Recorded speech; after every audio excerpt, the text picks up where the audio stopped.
Hi, great to see you. How many of you were like, hey, we've already read this passage before. How are we going here again? So we're jumping in again to some of the passages that have been familiar with, you've been coming for a little while. And we're kind of working through Genesis both in terms of like the narrative, but we're also kind of parking and hitting on some just things that Genesis teaches us that are like foundational truths that Christians really need to know. And so we're at one of those today, but here's a question I want to start with.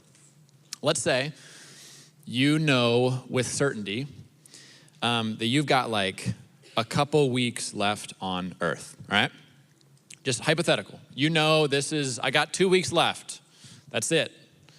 Maybe the person you don't want gets in office, they make the wrong decision with that red button. It's it. It's done, right? 2 weeks left on earth. Here's a question. What are the three things you would do with those couple weeks? What do you do? And I'm not even really trying to make this like a deeply profound or sobering question, but just like, what do you do, right? Maybe you're like, I've only got a little bit of time left. Maybe you're like, I'm going on that one vacation I've been eyeing for years. I'm doing it. I'm going to Iceland before Iceland's not a thing, right?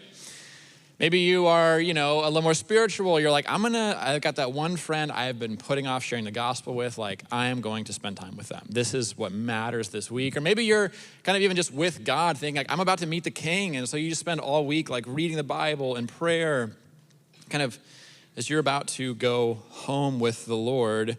What do? You got a couple weeks left. Here's a question. How many of you are showing up for work on Monday? Right?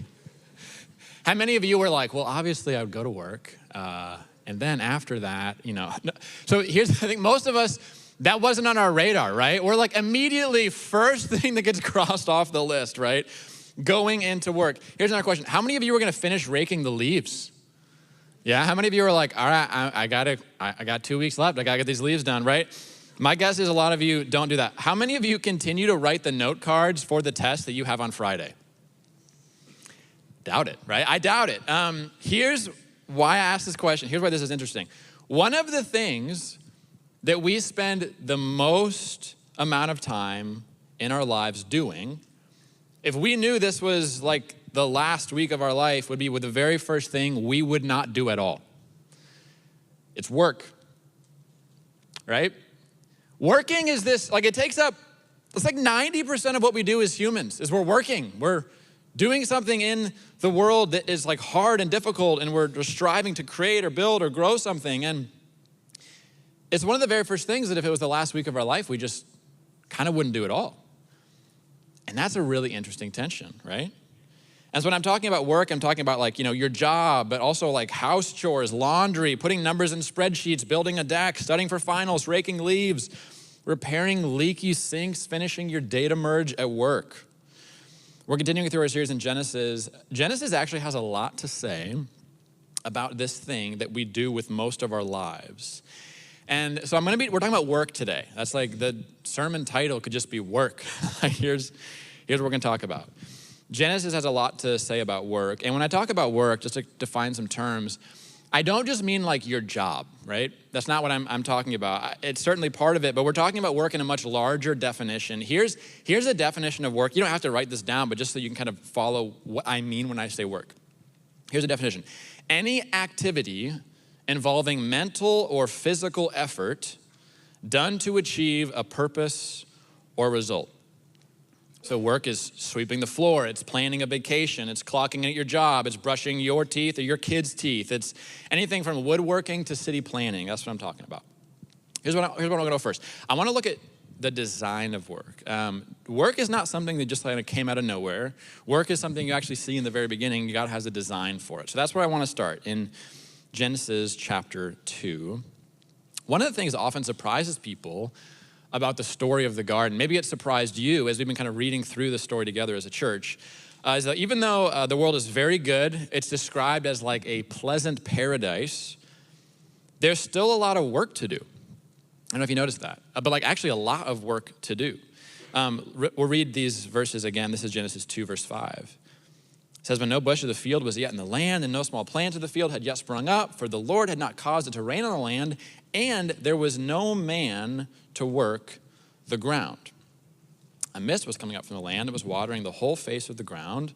The Lord God formed the man from the dust of the ground and breathed into his nostrils the breath of life, and the man became a living creature. And the Lord God planted a garden in Eden, in the east, and there he put the man whom he had formed. So familiar verses for us if you've been coming to Treeline for a month or two now. But here's some things I want us to see. The first thing is this. We're presented with this idea that the creation, as made by God, needs a cultivator. Right? It says like when there was no man to work the ground. And so what this means is that creation, even as designed by God, it doesn't just stay useful and good, but actually creation is designed to need cultivation. It's designed to be worked by humanity. And so what this means is this. It means that work, even small and seemingly really mundane tasks, they were part of the world before sin and death entered the story. And it's interesting, the first person to actually do this work was God, right? God's the first gardener. And there's some really important things we can learn from just this story. What it means is this. It means there's not some kind of work that is more valuable and good than other work. There's not some jobs that are like the high jobs, the good jobs, and then others that are just like the lowly, that someone just has to do in order to get a paycheck. No, we're presented with this idea that every human is like we're in this garden and we're gardeners. And gardening involves mind and body. It involves like mental and manual labor. You have to like move stuff, dig around. You have to like get your hands dirty in this world. And God is the first one to do this. And then God takes humanity and he places them into this garden that he himself built. And he tells us to work and keep it. In other words, God is saying, hey, I want you to continue my work in the world. Keep this going. And then the next thing he does is interesting. He brings to Adam all of the animals, right? We were talking about this morning in Gospel Story. And he brings all the animals to God. And God says, hey, I want you to name them. Like, what are the names of these creatures? And it's interesting because naming an animal, it doesn't like change anything about the world, right? It's not building something in the real world, but it's bringing something forth in the realm of thought and ideas. It's exploring the world, defining it, studying it. They seem to be part of the work that humanity was given. And so physical and mental work, they both have value. Our body and our minds both have jobs to do. So here's the picture we're presented in Genesis, is that the world is good, but the world needs to be cultivated, it needs to be worked, and our job is to take what is here, to explore it, to shape it, to use it and mold it, and actually bring forth something that is more useful and more beautiful than we found. Here's a quote by Tim Keller I want to read. It's a little bit of a longer quote. It's from his book, Every Good Endeavor, which is an incredible book. If you've not read it and you work in the secular workplace, you should absolutely buy this book and you should read the whole thing this week. Buy it, read it. So, here's what he says. If we are to be God's image bearers with regard to creation, then we will carry on his pattern of work. And he says, now the world is not hostile, so it needs to be beaten down like an enemy. Rather, its potential is undeveloped, so it needs to be cultivated like a garden. And he says, and that is the pattern for all work. It is creative and it's assertive. It's rearranging the raw material of God's creation in such a way that it helps the world in general and people in particular thrive and flourish. And so this is his definition of work. It's beautiful. He's like, it's rearranging the raw material of God's creation in such a way that it helps the world in general, but people in particular thrive and flourish. And this is the pattern found in all kinds of work. Listen to what he says. He says, farming, it takes the physical material of soil and seed and it produces food. Music takes the physics of sound and rearranges it into something beautiful and thrilling that brings meaning to life. When we take fabric and we make a piece of clothing, we push a broom and we clean up a room. When we use technology to harness the force of electricity, when we take an unformed, naive human mind and teach it a subject, when we teach a couple how to resolve their relational disputes, when we take simple materials and turn them into a poignant work of art, we are continuing God's work of forming, filling, and subduing. whenever we bring order out of chaos, whenever we draw out creative potential, whenever we elaborate and unfold creation beyond where it was when we found it, we are following God's pattern of creative cultural development. So here's the big idea. Work is not something that we do or we have to do because we're no longer in the garden. It's not like a necessary evil that's now in our world, but work is something that we do because we're made in the image of God. Like working is actually built into the DNA of what it means to be a human being, and we can't escape from it. Right, like I know some of us, right, we have this, it's like, man, if I can just work enough to make the money so that I can not work anymore, like that would be incredible. But we shouldn't try to escape from it. We shouldn't even want to, because actually we're designed for it. And yet sin has entered into the human story.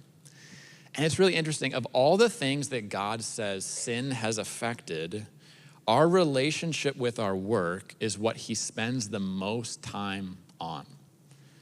And so here's the second thing. This is the curse of sin in relation to work. So that, again, this is a familiar passage, but just read it kind of through the lens of work with me. This is in chapter 3, verse 17. He says, to Adam he said, because you've listened to the voice of your wife and you've eaten of the tree which I commanded you, you shall not eat of it. Cursed is the ground because of you. In pain you shall eat of it all the days of your life. In thorns and thistles it shall bring up for you, and you shall eat the plants of the field. By the sweat of your face you shall eat bread till you return to the ground, for out of it you were taken, for you are dust, and to dust you shall return. So humanity was originally given this vocation to work and keep the garden, and actually to like spread the goodness of the garden out into the rest of the world. It's like, be fruitful and multiply, fill the earth. It's like, take the goodness of this, make it better, and expand it to the rest of the world. But now they're kicked out of the garden, and they're told they must work the ground. And what we find in Genesis 3 is that the ground has been cursed. And this is a painful section of scripture, right? Because work, this thing that we will do for 80 to 90% of our lives, whether it's our career or raising our kids, our homes, or our hobbies, things that we exert ourselves towards to make something or create something of value, this is now a part of our story that doesn't work the way it should. Right? And there's a bunch of different ways this works. The first thing is that work is now like really difficult in a way that it wasn't in the garden, right? It says, by the sweat of your face, you shall eat bread. In the pain of it, you shall eat all your days of your life. Like, this wasn't the way work was supposed to feel, right? Some of you, you're like trying to do some very simple repairs on your vehicle, right?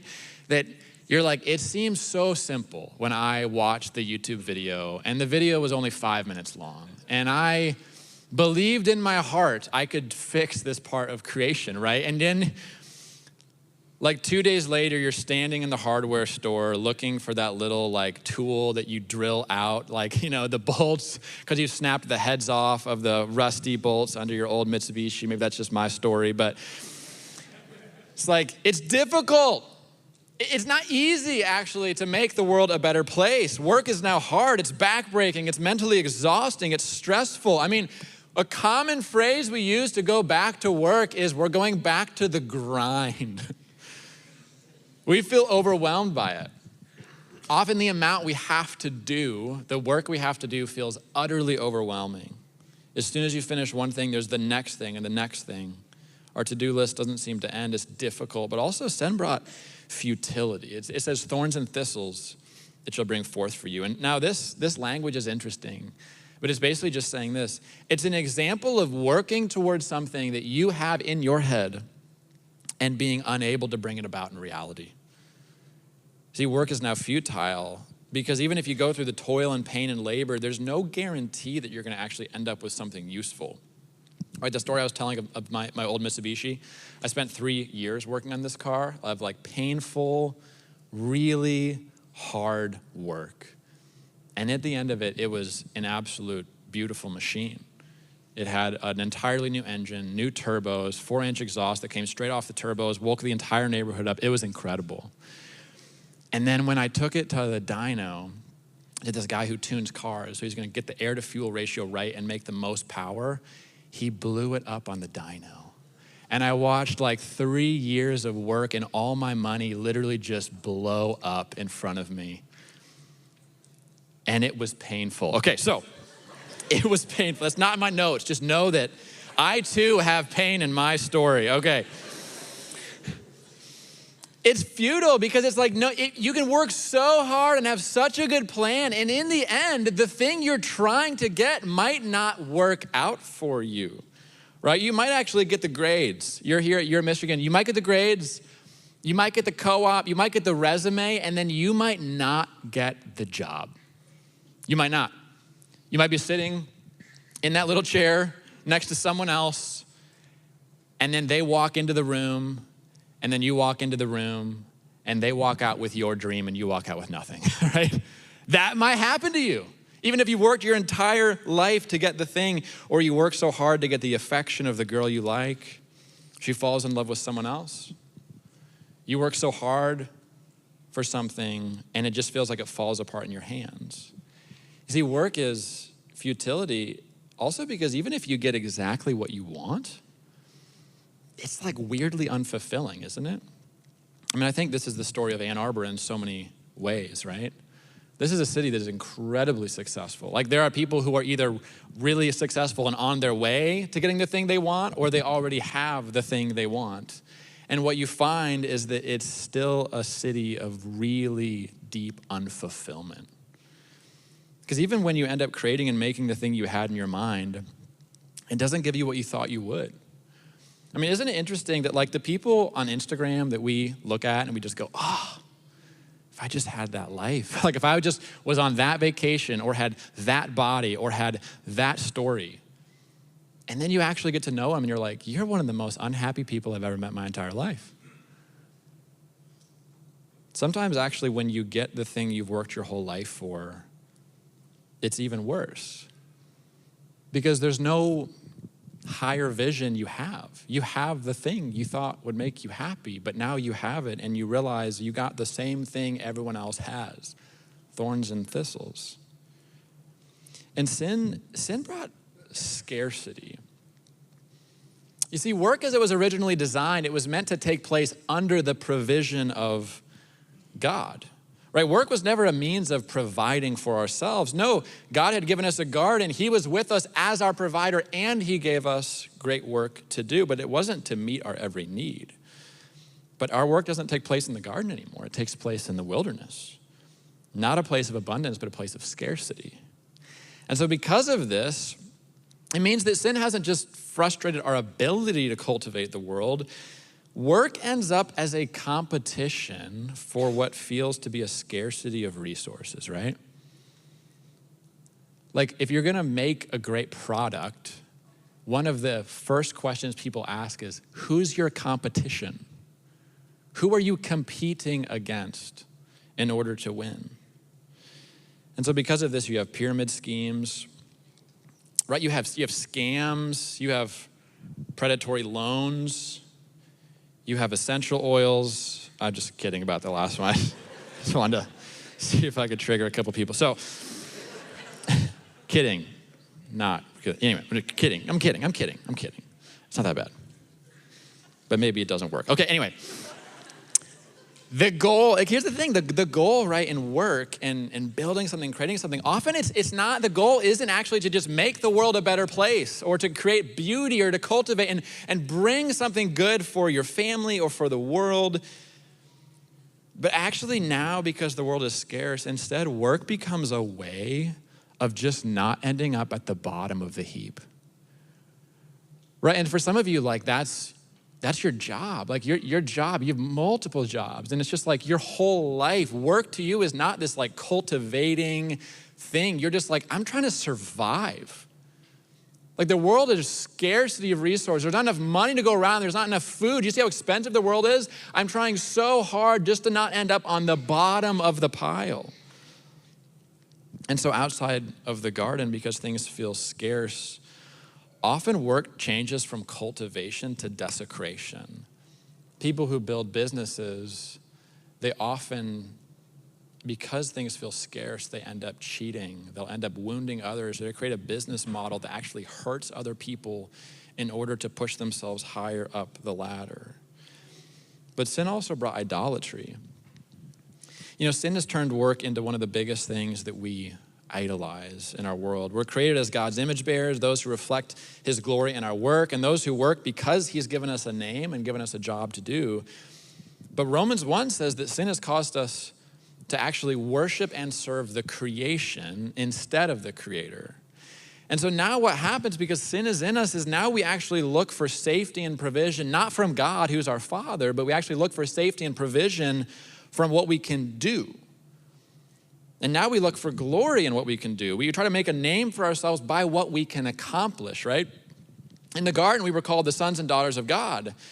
But now that there's this distance between us and God, now we walk out into the world as these like insecure people looking to build a name for ourselves, and our work is one of the things that we look at and go, maybe if I accomplish enough, I can finally have a name that matters.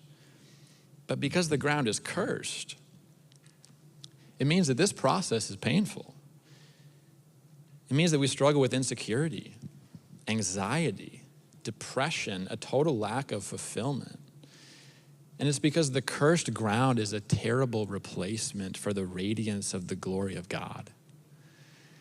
And I think there's three ways that I've seen in my life and other people's lives where work ends up getting just off because of sin. And the first is this: I think we begin to view it as our safety.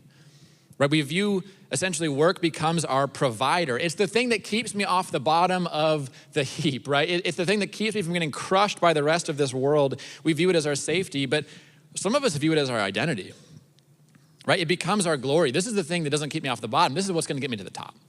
This is the thing that's going to validate my existence, get me where I want to go. But a lot of us, I think we also just view it as futility. Like, in the end, does any of this really matter? Like, you're one of those people, that's your story. You're just like, I keep working and failing and building something, and that crumbles in my hands. And you just kind of look at the world and how broken it is, and you just kind of go, I don't know if any of this matters at all. You develop this cynicism. And so what often happens in a world like ours with our work is we either idolize it or we demonize it, right? We either idolize it as like, this is the thing that can save me, it can bring me safety, or it can bring me a name, it can make me matter, or we demonize it as the necessary thing we have to do that keeps us from getting those things. And so what happens with a lot of us is we flip between these two, right? Sometimes we idolize the thing we're working on, and sometimes we view it as, this is the very thing that's keeping me from being happy. But sin also brought mortality. Right, this is how the section ends. It says, by the sweat of your face you shall eat bread till you return to the ground. For out of it you were taken, and you are dust, and to dust you shall return. Here's the final devastating end that God says will happen to all of our work, our toil, our effort, and time because of sin. He says, you will be laid in the ground, and your body will decompose and turn back into dust. Not just you, but everyone. All humanity now shares the same final end. And this is a sobering reality that when you're young, especially, you try to not think about much, right? We have this thing, it's like the closer you get to death, the more you remember you're actually gonna die. But when you're young, it's not a concept you have. You're just like, I'm going to surely live forever. But here's the picture that sin paints for us. If you spent your life and you painted the perfect picture as an artist, eventually no one will remember who you are. And even if you built an empire, it will eventually be dismantled. If you grew a beautiful family, you will one day not be around to enjoy them. If you brought about justice and peace in your world and in your city, eventually, after you are gone, it will devolve into tyranny. And if you built a beautiful city, it will eventually crumble. Even if you manage to bring something beautiful up out of the futility and difficulty of this cursed ground, you're actually only going to have a few years to enjoy it before you yourself are laid back in the ground. And even if you build something and you go, man, my life's not about me. It's not about my family. It's about the whole world and the future. Even if you build something valuable and incredible, I mean, you're one of those world shapers. You have incredible gifts, incredible leadership. And you go, I'm going to build something that I can pass on to future generations. It only takes one fool to tear it all down. And here's how Ecclesiastes says it. It says, what do people gain from all of their labors at which they toil under the sun? It says, all things are wearisome, more than one can say. The eye never has enough of seeing, nor the ear its fill of hearing. What a heavy burden God has laid on mankind. I've seen all the things that are done under the sun. All of them are meaningless, a chasing after the wind. You see, the goodness of work, when sin entered the story, it's made work this really painful thing. But I want to look at how Jesus actually begins to take this story and change it. This is the work of Christ. You see, on the cross, Jesus, he entered into our pain. All right, we talked about this last week, but let's just look at it again. He experienced the meaningless and purposeless chaos of our existence. He experienced the thirst and hunger of the scarcity of our wilderness. He paid the price for our idolatry, and in the end, he wrapped himself in our mortality, and his body was lowered into the ground that was cursed because of us. And as all this was happening, some of his very last words before he's lowered in the ground, right? Remember what he says? He says, it is finished, right? And the reason he says this is because 3 days later, the man who'd been buried in the ground, he rose to life. And so the work that Jesus came to do was so that by his body being swallowed into the curse of sin, was that through his resurrection, he would be able to bring about the resurrection and the recreation of all things.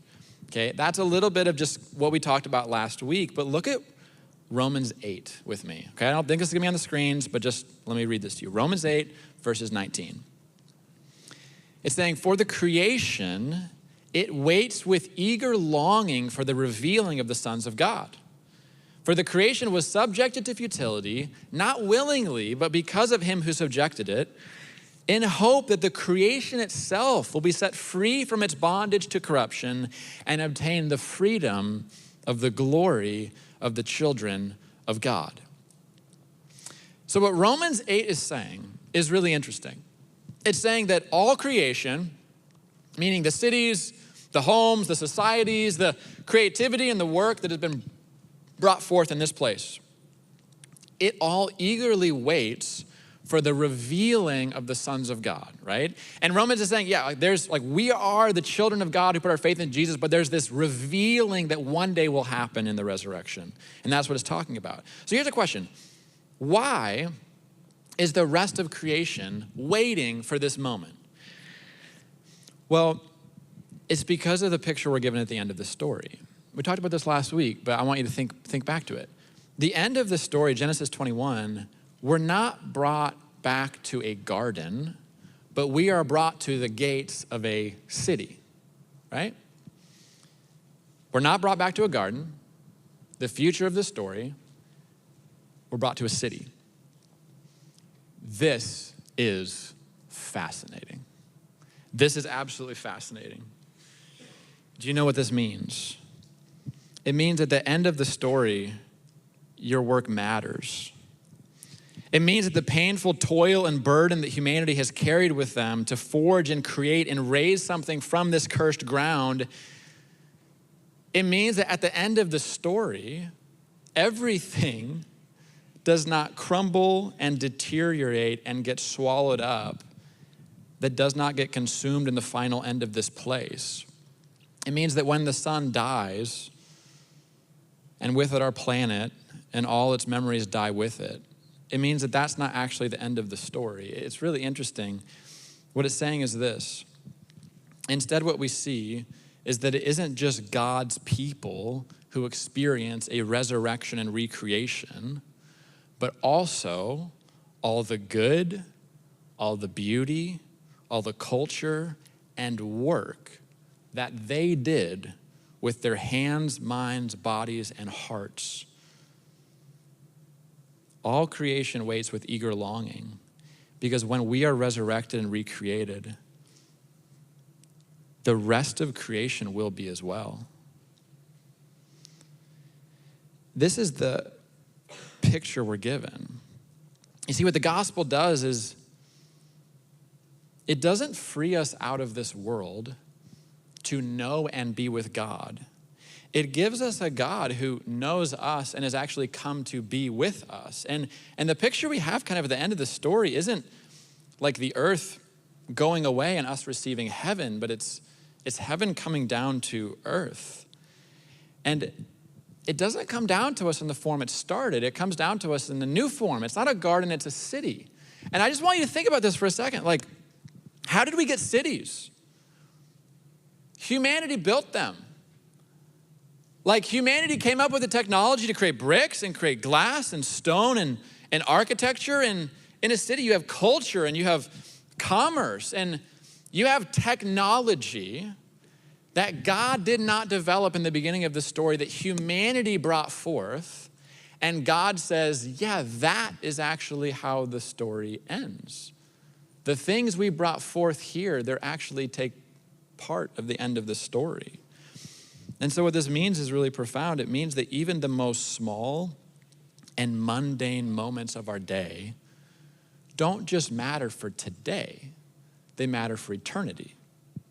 It means that like really small things, like I'm creating this technology to specifically fix some problem in our world. It means that there's some corresponding reality to that in heaven. So that even the most small and mundane moments of our day, they actually can be done before the face of God, for the glory of God, and for the good pleasure of God.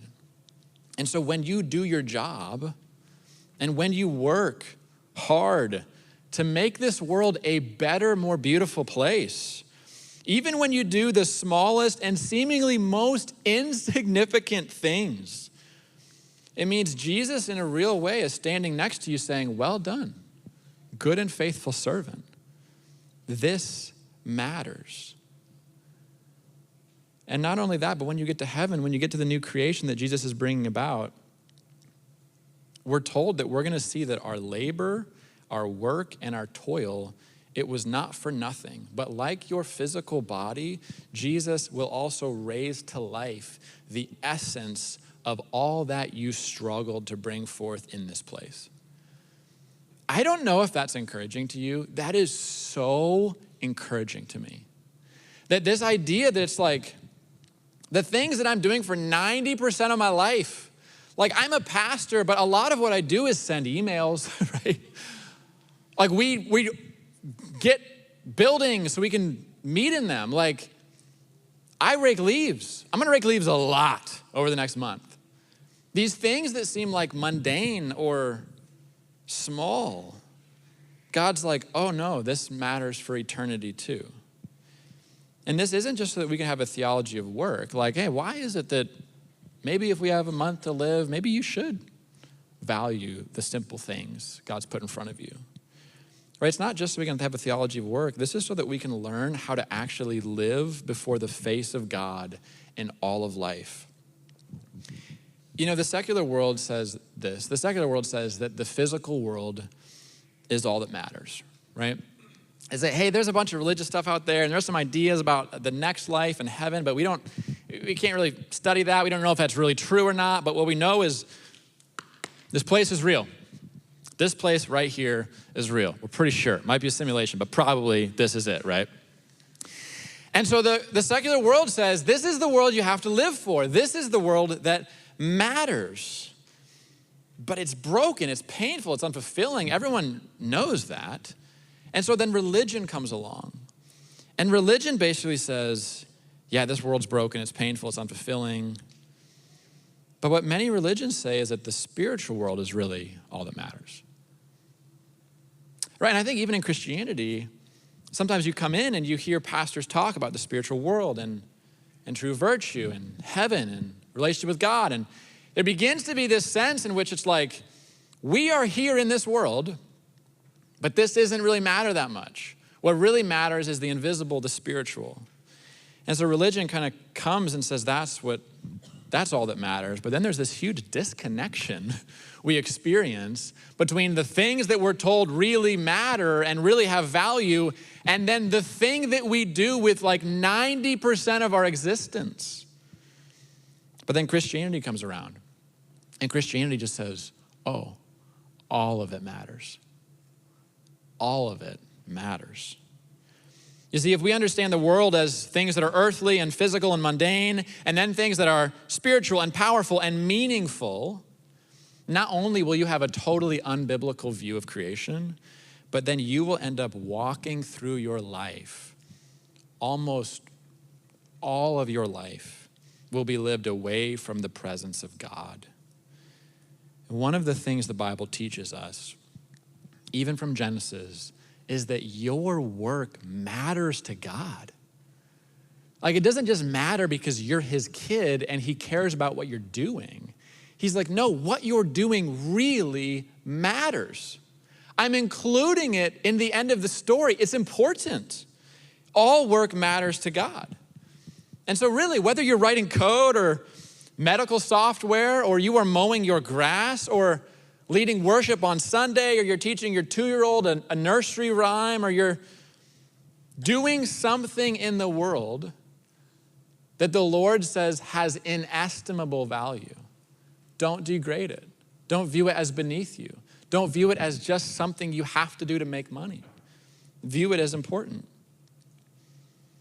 If you're doing something beautiful in the world that the Bible would say is work, you're making the world a better place. God says that has inestimable value. Here's how we know that's what God says about this. Because God himself, when he came to earth in the person of Jesus Christ, spent 30 years doing it. Right? Jesus was a preacher for 3. Like the entirety of the Gospels.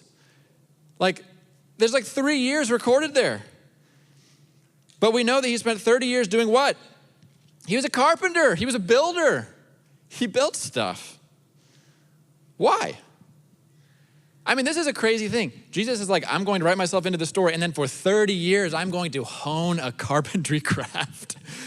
That's a really strange thing. I remember watching the show The Chosen, and I remember being like blown away the first season, because there's an entire episode, like 30 minutes, is just him like sweeping up his camp, fixing this thing that's broken. It's like an entire 30 minutes that they just burned in this television show of Jesus doing menial house chores. And I remember watching this and being like, oh my goodness, this is the very first moment I've ever actually considered that Jesus is a real human being, right? Like, he really lived a human life. And for 30 years, he just kind of was a carpenter. And yeah, he walked with God and he prayed and he learned the Bible, but he wasn't a preacher. That wasn't his vocation. Why did Jesus think this was a useful way for him to spend his time? Because in the new creation of God, everything good that Jesus did with his hands has some meaning and significance in the future world he's creating. Jesus is not under the assumption everything I do in the physical world is going to burn and be cast away and not matter. Jesus seems to think it matters enough for him to do it while he's on earth. And so what this means is that God is with you in your work. And if your work is not beneath God, it should not be beneath you. If God is willing to get his hands dirty in this world and serve it and make it better, we should not view our work as beneath us. Listen, Jesus washed his disciples' feet, not just to prove a point about being a servant. He did it because it made the world a better place. Even if it was only for a few minutes, and then they were gonna go outside and get their feet dirty again. Part of what Jesus was doing, he was going, this matters. Even though it's gonna get washed away, it's gonna get dirty again, it matters to make the world better. When you work in his world, God is with you, he is delighting with you, and your work is not in vain. And so here's how I wanna end, just really a couple practical things. because the world is difficult, and because our work is hard, and because there's this like futility that just covers over everything, I find so often, especially Christians, because we know about a world outside of the physical one, what often Christians can do is they can make this gap where they go, the things that I do for God that are spiritual, those are the things that really matter, but the things I do with my hands or with my mind that have to do with this world, those things aren't really that valuable. And they feel this way sometimes. They come into church and someone goes, hey, live your life for things that are gonna last for eternity. And you go, okay, so I need to feed my family, so I kind of can't quit my job. But then I go to work and I feel like if I shared the gospel with a coworker, then I did something meaningful at work today. But if all I did was write code and make this place more efficient and better, that doesn't really matter. I think that's a deeply unbiblical idea. I think what it does is it actually limits the recreation of God to just human beings and not the physical world. And so what I want to say to you as your pastor is this: your work really matters. If you're involved even in a small way of like making coffee for people so that their day is a little more enjoyable, or whether you are someone who goes into really dirty spaces and cleans them up and makes them better, or you're a plumber and you walk into someone's house and you make their life better, that is an incredibly spiritual kingdom building thing to do. Because God's kingdom is not heaven, it's heaven and earth. And God really cares about those things. And so do not denigrate things in your life that God has put before you that feel small or mundane or beneath you. View them as something that God, your Father in heaven, is saying, hey, I want you, through my power, to make this world more beautiful and more valuable, and I want to help you do it. I want to be with you as you do it. I want to celebrate you as you do it. So Christian, if you have a few weeks left to live, maybe you should show up to work Monday. Maybe finishing something that you felt was small or not that valuable, maybe the Bible says, oh no, that actually has value too. Don't put your safety in your work. Don't put your identity in your work. Don't view it as uselessly futile, but allow God to be your provider. Allow God to be the one who gives you your identity, and allow his recreation to be the thing that takes even seemingly futile, mundane things and give them value in your life. Here's what I believe. I believe that people in this room should be the hardest workers in Ann Arbor. If someone from Treeline Church, we're about to hire them, they go, this person's going to rock. They're going to crush it. They're going to kill it. They're going to be the best worker. There's going to be a fire and a drive in them to make this company better, make this place better. They don't just get their tasks done we give them. They go above and beyond because they actually think their work matters in some deep, profound way. Like if you are someone who does data merges at work, make them the best data merges in the company. I'm serious. I'm serious. Like Colossians says this, it says that you should actually not view your work as for earthly masters, but view it as though it's for the Lord. He's with you. You're actually building his kingdom, not just when you share the gospel, but when you make those numbers run efficiently so that your company can bless more people and make the world better. God is with you in your work. Work hard. Jesus is, he values it. He values it. Let me pray. God, I love what you teach us in Genesis about our work. Because God, I just feel like I get stuck in this so often, Lord, where it's like there are things that are spiritual and those things are sacred and there's things that are material and those things just don't have value. And you just tell us a bigger story. You say, no, all of this matters. The world matters, heaven matters. I'm gonna join these things together one day. And when you are in the world making something better, I am with you. I see that. I love that you're doing that. That's part of the way you're gonna tell the story of forever, is through some really small things that we did with our hands. Jesus, I pray that this would be a room full of people who do not put our identity in our work, but we receive our identity from you. But God, I pray that this would be a room full of people who are go-getters, a room full of people who are not kind of cynical and disenchanted with work, but people who view it really as something you've called them to do to make the world a better place. And God, would you help us this week not leave church or leave our connection group and feel as though we're leaving your presence, but would you help us see that everything in our world, you are here, and we can walk with you in these parts of our lives as well. In your name, amen.